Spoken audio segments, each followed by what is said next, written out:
Dans le cas du périmètre d'intervention, effectivement, dans le spatial, je pense, il y a une très forte interaction avec le besoin d'une forte réactivité aussi sur pas mal d'urgences, notamment sur les marchés ou sur tout d'un coup, il y a quelqu'un qui était en CDT, qui a une mission ailleurs ou qui trouve un autre poste et il va falloir réagir de façon rapide et efficace pour arriver à perdre le moins de temps possible.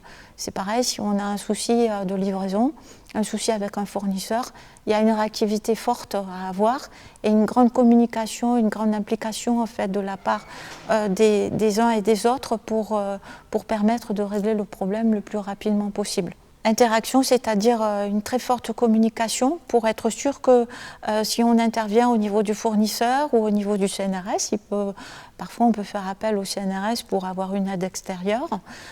Donc en fait, il faut que tout soit coordonné et qu'on avance dans le même sens, voilà, pour régler les soucis le plus rapidement possible. Je pense parfois à des problèmes de facturation ou des problèmes de retard de paiement où il peut y avoir des fournisseurs à l'étranger qui ne comprennent pas toujours notre complexité administrative. Donc en fait, on va travailler main dans la main. Alors à l'IAS, en fait, il y a donc un très fort respect en fait entre les équipes scientifiques et techniques et l'administration. Les gens, que ce soit les chercheurs ou bien les ingénieurs, techniciens, ils viennent régulièrement voir les gens de l'administration. Donc parfois il y a des réunions auxquelles on assiste où on évalue la quantité de travail ou les choses qui vont être à réaliser. Mais après, les gens viennent régulièrement voir leurs différents contacts à l'administration. Il y a un échange qui se fait de façon quotidienne, régulière. Et si on regarde d'ailleurs les personnels de l'administration, il y en a beaucoup qui sont là depuis très très longtemps, une trentaine d'années, voire qui ont fait toute leur carrière à l'IAS. Donc en fait, c'est que les gens se sentent bien. Il y a un turnover qui est très très faible. Disons que localement, le responsable scientifique va avoir quand même comme rôle, au moins, de définir les objectifs justement scientifiques. Et donc doit être capable de voir si, de fixer la feuille de route, je dirais, de haut niveau du point de vue performance et objectif de l'instrument. Après, le chef de projet, qui va être son alter ego technique, sera capable de fixer la feuille de route au niveau technique, justement, au niveau de traduire ça pour les équipes techniques en termes de calendrier, de performance technique détaillée. Mais je ne suis pas donneur d'ordre dans ma façon d'interagir avec les gens. Je préfère en général expliquer pourquoi je trouve que c'est intéressant et essayer peut-être de motiver les gens pour leur dire que si moi je trouve ça intéressant, il y a peut-être des chances que d'autres gens trouvent ça intéressant. Et éventuellement même de trouver l'intérêt, s'il n'y a pas d'intérêt scientifique, de trouver l'intérêt technique. Parce que dans le développement d'instruments, il n'y a pas que la finalité scientifique qui est intéressante. On fait de la science avec le technicien et avec le chercheur. Donc je n'utiliserai pas tellement cette dichotomie-là, mais disons que il y a un intérêt technique, des fois, dans le développement des instruments, parce qu'on va développer pour la finalité d'observer une galaxie ou le rayonnement de fond cosmique ou le Soleil ou quoi que ce soit, on va développer une technologie. Et ça, des fois, c'est intéressant en soi. Peut-être que motivateur est un meilleur terme donc c'est effectivement dans ce sens-là animer l'équipe. Il y a le scientifique est aussi, d'un sens, doit essayer de pousser les équipes techniques dans leur retranchement, parce que notre but en tant que chercheur va être d'essayer d'obtenir un instrument qui soit le plus performant possible. Alors évidemment, dans cette dynamique du chercheur vers les limites techniques va être contrebalancée et va être modérée par le chef de projet qui va, lui, voir, ou elle, voir l'aspect calendaire, par exemple, l'aspect technique, faisabilité. Et donc il va y avoir toujours cette interaction entre le PI ou le chercheur qui va toujours se dire mais si, on pourrait faire plus, on pourrait faire encore plus performant, encore plus sensible, encore plus gros, encore plus ou plus petit, plus. Et le chef de projet qui va comprendre ça souvent, se dire bah oui, il faut qu'on fasse un instrument qui soit capable qui fasse mieux que ce qu'on faisait avant, mais il faut quand même qu'on fasse quelque chose qui fonctionne au final. Donc ce binôme chercheur, chef de projet ou PI, chef de projet, va au final essayer de trouver le bon fil à la limite entre les performances extrêmes et la fiabilité extrême, ce qui sont des choses qui peuvent être antinomiques, mais qui au final on doit trouver ça. On doit arriver à faire un instrument qui est à la fois extrêmement performant, mais extrêmement fiable. L'équipe astrochimie, qui s'appelait d'ailleurs au début astrochimie expérimentale, c'était un peu une équipe un peu à part, un peu différente du reste des équipes du laboratoire. D'abord, il y avait très peu de membres d'équipe. Je crois qu'ils étaient au début 3-4, quelque chose comme ça. Et ce n'était pas une équipe à part entière, ils appelaient ça plutôt une équipe transverse. En fait, ils étaient à part parce que donc les membres de cette équipe-là ou de ce groupe-là avaient pour particularité de faire des manips de laboratoire, pendant que les autres équipes du labo avaient comme ADN principal, on va dire, d'être directement impliquées dans des missions spatiales et donc d'être vraiment dans l'ADN astrophysique spatiale. Donc l'équipe a évolué, elle a changé de nom, elle a pris le nom de Astrochimie et Origine, a commencé à changer de statut pour passer de équipe transverse à petit à petit équipe à part entière. Bon, derrière ça, il y a plus une raison, on va dire, de taille et puis un peu de politique scientifique, parce qu'on n'a pas exactement le même poids dans le laboratoire quand on est équipe transverse ou quand on est équipe à part entière. Mais globalement, les différents chercheurs et chercheuses de l'équipe restaient quand même assez déconnectés, en tout cas pas impliqués directement dans des missions spatiales. Cette implication-là est maintenant assez présente dans l'équipe, mais c'est lié en fait à l'envie des membres de l'équipe actuelle d'être impliqués dans la mission et de ne pas être juste des personnes ou des chercheurs qui font des expériences de laboratoire. En tout cas, en ce qui me concerne, moi, quand j'ai été recrutée à l'IAS, pour moi, l'IAS, bon, c'est un laboratoire d'astrophysique spatiale. Je ne voyais pas trop l'intérêt de rester cantonné aux manips de laboratoire, parce que pour moi, dans ce cas-là, enfin, ce genre de manip de laboratoire, ça peut être fait dans n'importe quel autre laboratoire. Le faire ici à l'IAS, il faut que ça ait un but et un lien réel avec les missions spatiales, avec l'astrophysique spatiale. Et donc, pour moi, c'était une volonté vraiment de commencer à être de plus en plus proche, impliqué dans les missions spatiales et pas juste faire des manips de labo loin de tout ça. Et le fait de rentrer plus directement en interaction avec des personnes PI de mission, COI de mission, être soi-même COI d'instruments ou voire peut-être un jour PI, on ne sait jamais, ça implique aussi un type de compétence qui est un peu différent. Il faut s'adapter aussi à ce type de travail-là, il faut s'adapter aux contraintes qu'il y a liées à un instrument spatial. Par exemple, un instrument spatial qui va faire des mesures, on ne peut pas lui demander de refaire la mesure 10 fois, 20 fois, comme on pourrait le faire en laboratoire quand ça n'a pas bien marché, quand on n'est pas très très content de la mesure qui a été faite. Là, c'est one shot dans l'espace. Et on se débrouille avec ce qu'on reçoit et on se débrouille avec les données qui ne sont jamais parfaites, jamais réellement ce qu'on attendait. Et il faut développer quelques trésors d'ingéniosité pour en sortir un résultat. Et donc c'est un fonctionnement, une façon de traiter la problématique qui est un peu différent d'une analyse, par exemple, faite en laboratoire. À partir du moment où les scientifiques ont réfléchi et savent ce qu'ils veulent faire, on commence à fabriquer l'instrument. Donc on peut rentrer sur l'instrument avec sa spécialité. À la fin, par exemple, très plus particulièrement, par exemple, c'est de la cryogénie. Donc le système cryogénique, on s'en occupe avec notre spécialité, on est très pointu, on fait, etc. Et puis après, il y a une phase où il faut construire l'instrument.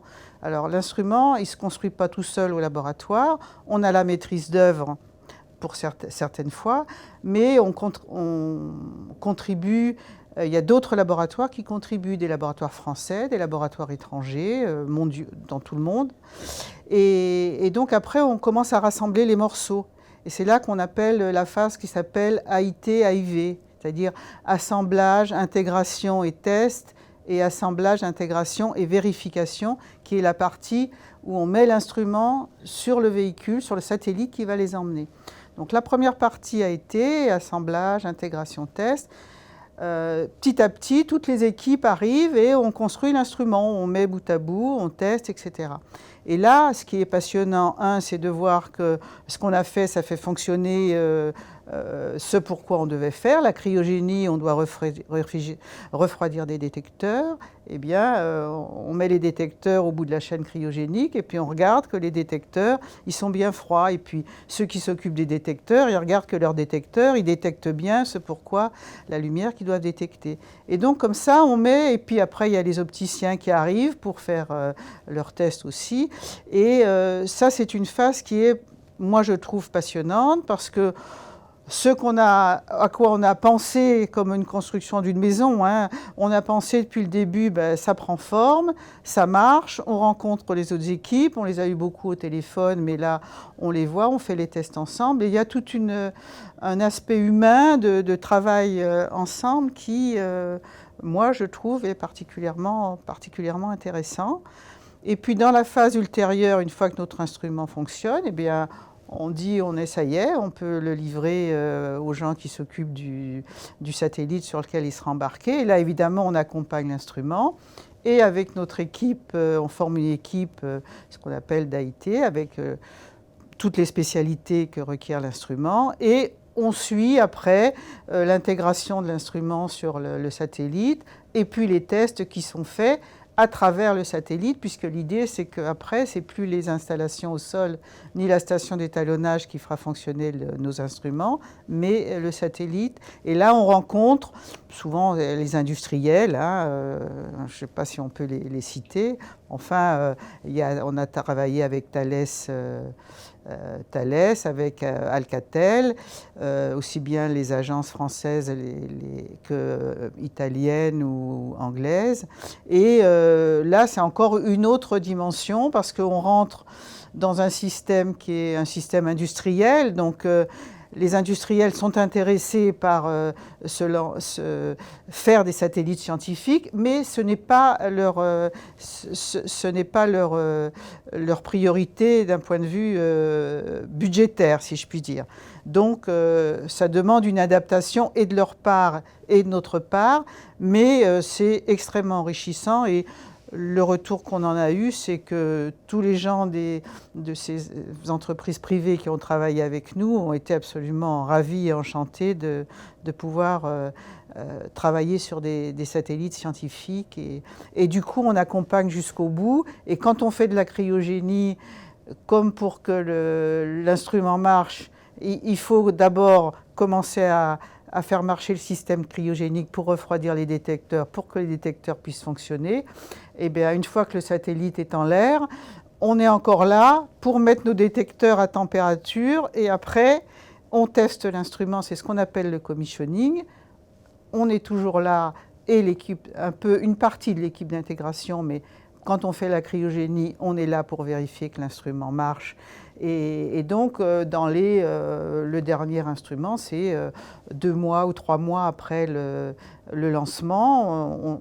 On a participé au commissioning et on a vérifié que tout fonctionnait bien. On a amené les détecteurs là à la température à laquelle ils devaient être.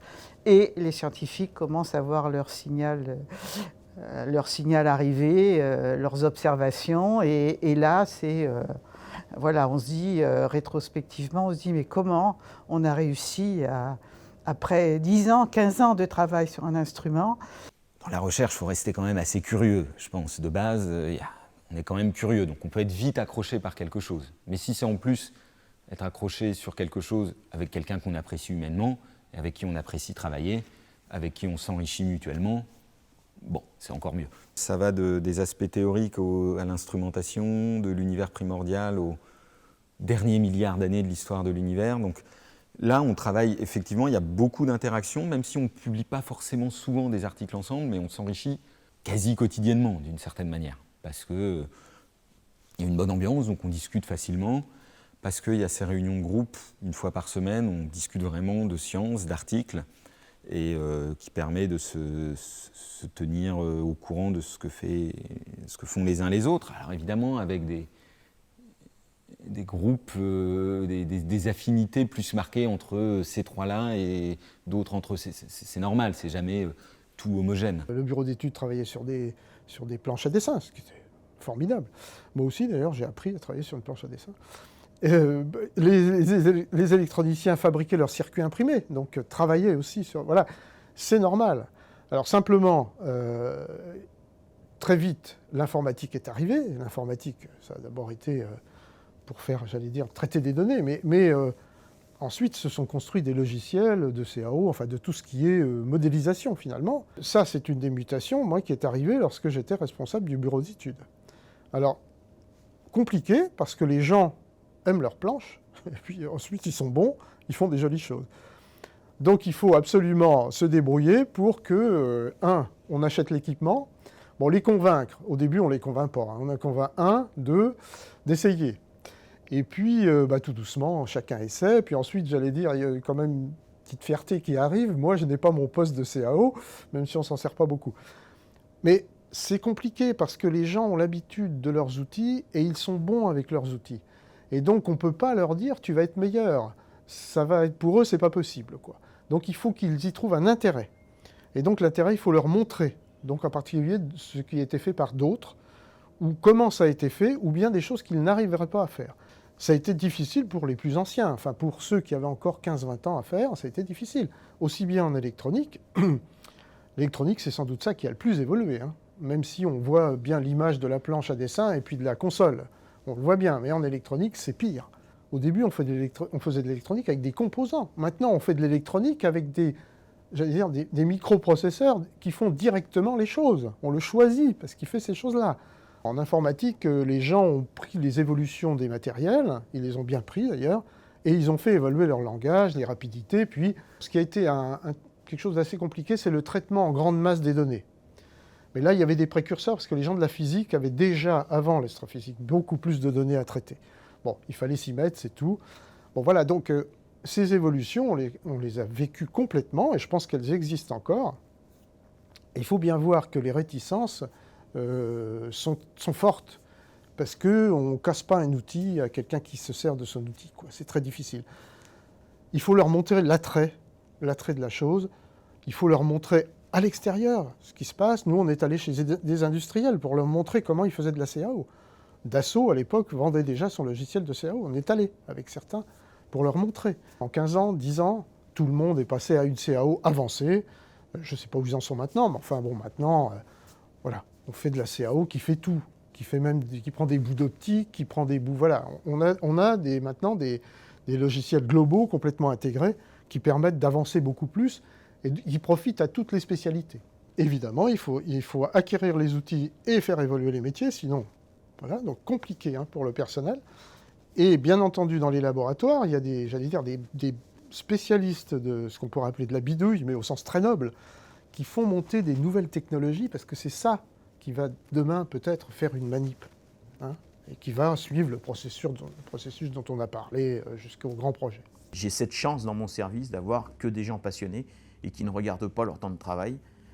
Quand on est en phase d'étalonnage, on a des contraintes qui sont assez monstrueuses. C'est très rare qu'on fasse 7 heures, 8 heures par jour. Alors on est dans des régimes d'astreinte, carrément, et on a des interventions potentiellement les nuits, les week-ends, qui sont faites sur alarme et des choses comme ça. Donc on a vraiment des gens qui doivent être passionnés. Et tous ces aspects intervention ou de participation à des astreintes se font sur la base du volontariat. J'ai la chance d'avoir des agents qui sont tous volontaires pour faire ce genre de choses et qui viennent le faire avec entrain. Sinon, de toute manière, on n'arriverait jamais à faire ce qu'on fait maintenant.